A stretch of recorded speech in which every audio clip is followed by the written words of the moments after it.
Definitely. Afternoon.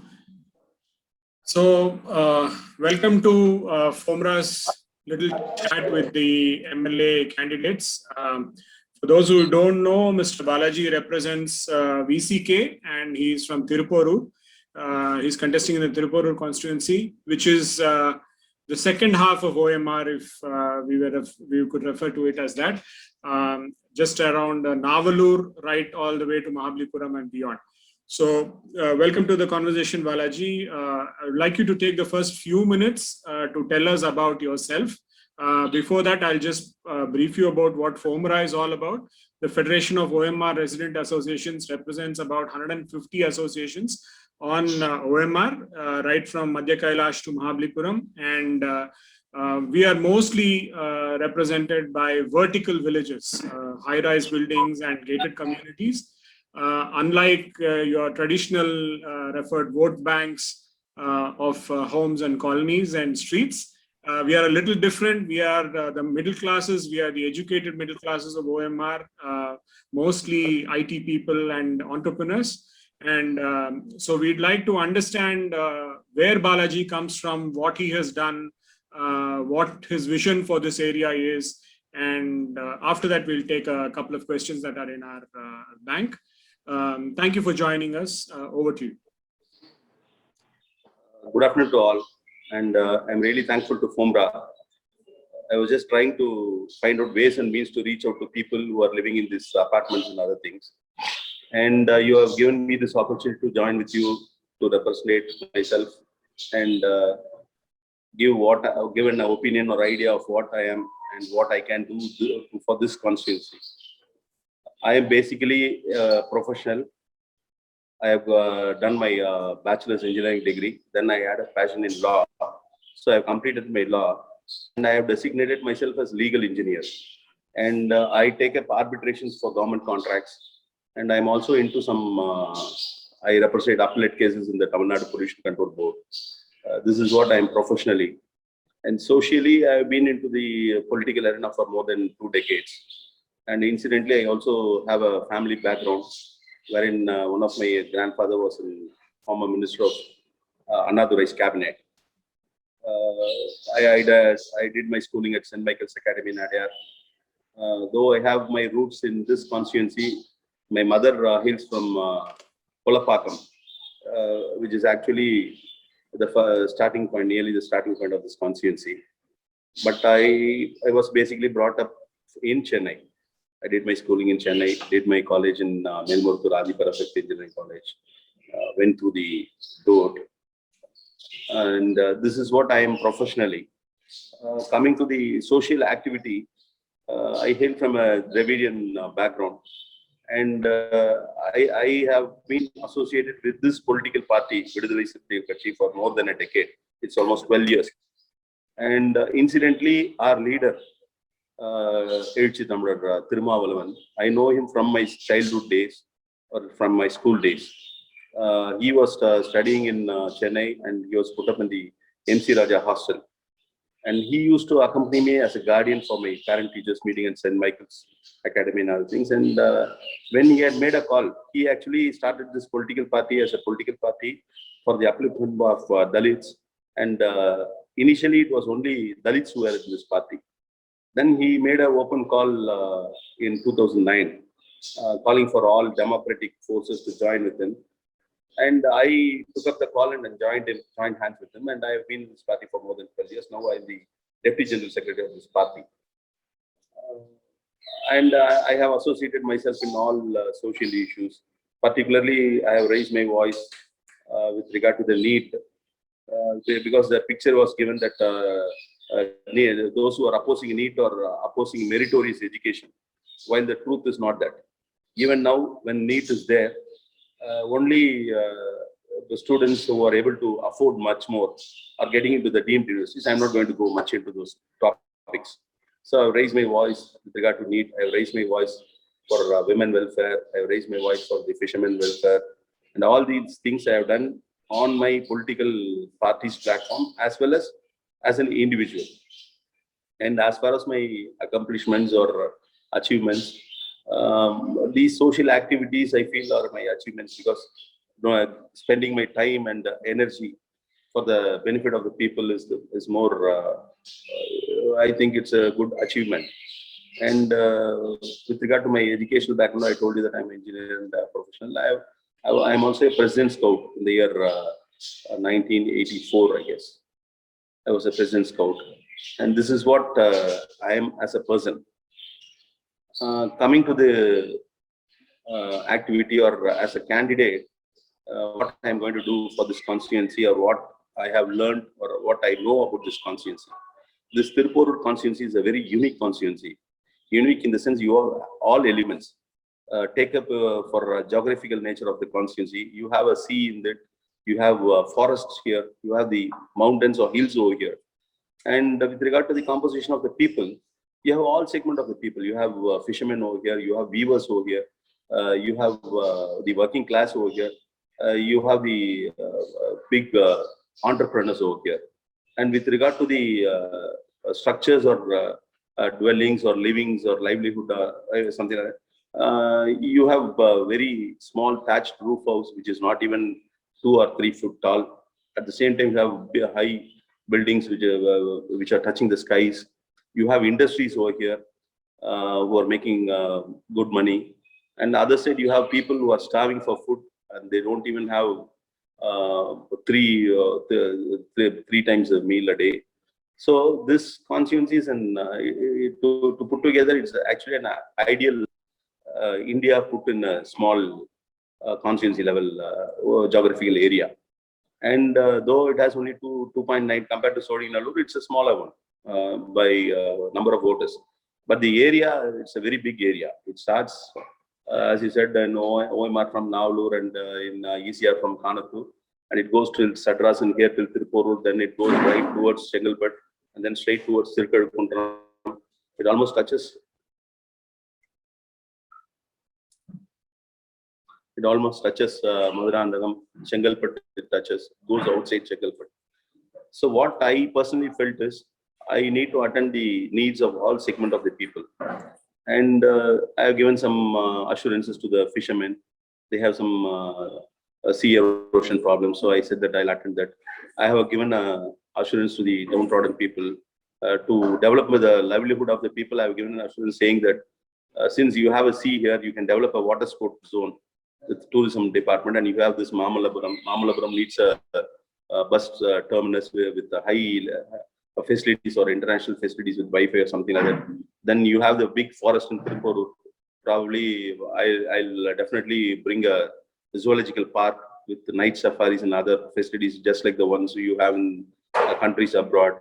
All these things will be done without any disturbance to the ecology and the environment. That is the most important thing. And I have also assured students of the constituency to give special coaching centers, which will prepare them for the competitive exams. And you may ask from where will the money come from these coaching centers? Of course, not from definitely from the People's Fund. It will come from the CSRs of the industries over here. The CSR will be utilized properly, and I am also planning to utilize the CER,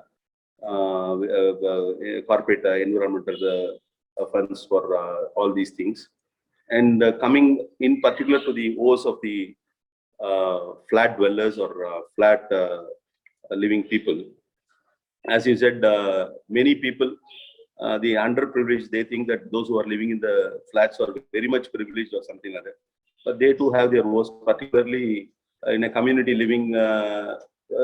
You have the social problems like not good roads, no motorable roads. You don't have proper drainage facilities. You don't have proper lighting facilities. You don't have a proper solid waste management system. Ecology is very much disturbed. In some places, you even have the biological waste being put there, which is a big cause of concern. I personally, I can assure people one thing. The knowledge I have in my engineering studies and the knowledge which I have got from the social arena, I'll see to that all the works which are being executed in the constituency are done to perfection in the sense. The practical problem in a country, to be very honest, is when you expect something from a contractor or a person who's going to do a government work, you cannot demand work from him. But as far as I am concerned, I am God willing, if I am being elected, I am not going to expect anything from any contractor or anyone who is going to execute work in the constituency. In turn, I'll see to that the work is done to the fullest quality. And there are some certain small things which has to be attended in proper laying of roads and other things. When laying of roads is concerned, we generally look into the thickness of the surface which is being laid, or the texture of the road. Certain things like camber, the vertical slope has to be provided to the roads. You need to provide proper facility to drain the water. It's called a water table. These things, my engineering knowledge would be very much handy in bringing about the development works. And as far as the solid waste management is concerned, our alliance, the DMK alliance, particularly the DMK leader, Honorable Stalin, he has proved his worth and meant when he has been the mayor of Corporation of Chennai, and when he has been the local administration minister, and when he has been the deputy chief minister. I guess you know that when he was the mayor of Chennai, he was the one who had initiated a proper solid waste management system. And he brought in some foreign entities, and the solid waste was managed perfectly. So under this government, a proper solid waste management system will be worked out. And as a member of this constituency, I'll see to that that is being done very properly in this area. And I also have I've been promising people whom I see living in flats that I'll hold a meeting once in 2 months, the representatives of the flat dwellers or flat living people, and give my ear to them and listen to their voice and attend it very properly. Of all, I myself as a member of the Legislative Assembly, you very well know that funds are being allocated from different departments to different places. I'll see to that proper share of funds is got to this particular constituency. Say, for example, if the fund is going to be allotted to the Public Works Department, I'll see to that my share in the sense, this constituency share is got very perfectly, or absolute share is got. So that will enable me to do many works or development works in the constituency. My biggest dream is to make this constituency as an ideal constituency, in the sense, as I said, I have a dream to develop a tourism hub, because even the very next constituency, Cheyur, has a you have a small lake over there in Idaikadi Nadu, where you can have some boating activities. And in fact, I also happened to visit the Thirukazhundram lake. That is also a very beautiful lake, and it has a mountain beside it. And even that lake can be developed into a boating center. So these are all my vision, and this would come into reality only when you happen to support me or vote for me. Thanks for your vision. I have a question, I guess. Sure. Tell me. Exactly. Ma'am Shubha Raghunathan has put a question that with regard to the maintenance. The maintenance thing happens. See, when the execution is done perfectly, the maintenance need not be done very frequently, or it has not. It doesn't need a maintenance.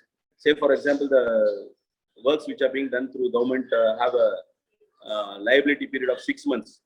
But what happens is, even after 1 month or 2 months, these roads you have potholes and other things. So, as I had promised, with my technical knowledge, or the knowledge which I've earned, I'll definitely see to that the maintenance part is reduced. Reduced in the sense that the execution is done perfectly, maintenance goes. Yeah, thanks, Balaji. You've addressed most of the points there that we were meaning to ask you. You have spoken about your focus on high rises. I appreciate that. You've been honest on that. That's very nice. But pipe water is like a dream. It's a pipe dream for us.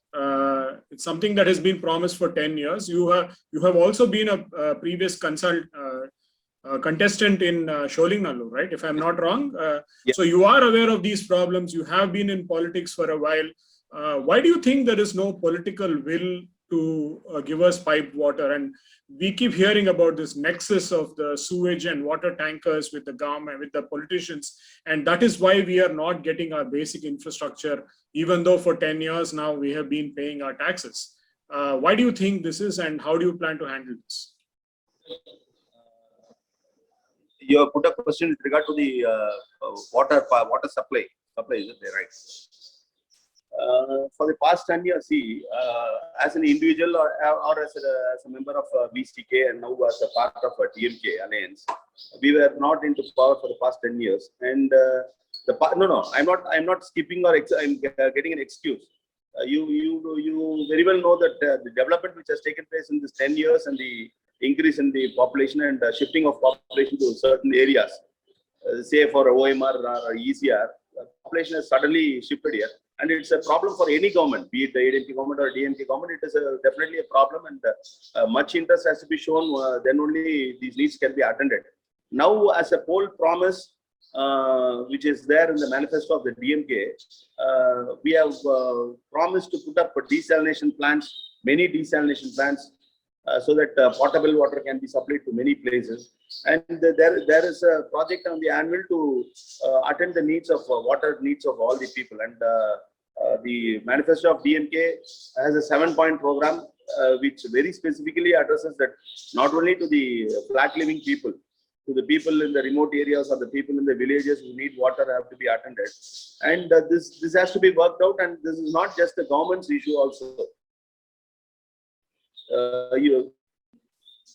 With regard to the supply of water, we have taken up the issue, and it is an issue not only for we people who are living in flats. It's an issue for the whole of the state, and definitely it will be attended, and we can work out ways and means to sort out this problem. And it needs certain time also. See, even the central government had promised piped water line, and it was said that it will be given in 5 years, but it's not an acquisition, but there are practical difficulties which has to be sorted out. As a member of Legislative Assembly, if I'm elected to this constituency, I'll see to that something is done very earlier with regard to this. I have a very pointed question, Balaji. You have not been in power, you have not been elected before as an MLA. Now, if in the event that you are elected, but your party does not form power, as an MLA, what are the 5 things that you plan to do, whether you are in power or not in the state? Yeah. And secondly, do let us know what your serial number, party name, and details on the EVM, so that people can make a decision about the vote. The powers of an MLA is really very vast, actually.